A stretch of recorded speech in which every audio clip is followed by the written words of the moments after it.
दादू की तहसील मेहड़ में तेहरे कत्ल केस की समाअत हुई। दोनों फरीकें अदालत में पेश हुए। नवाब सरदार चांडियो फरीक के सैकड़ों अफराद जब अदालत पहुंचे तो उम्मे रुबाब चांडियो की जानिब से एहतजाजी मुजाहरा किया गया।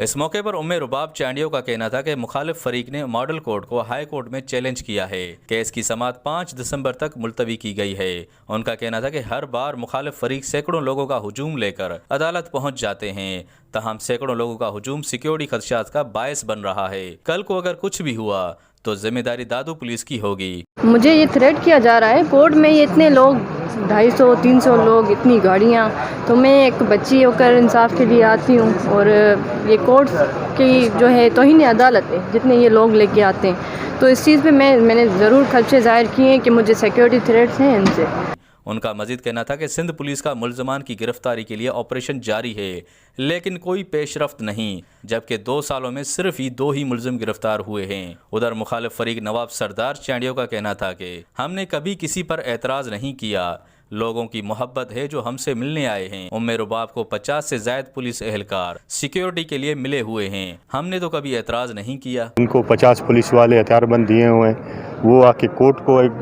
गिरोह में डाल के खड़े होते हैं, तो वो सही है।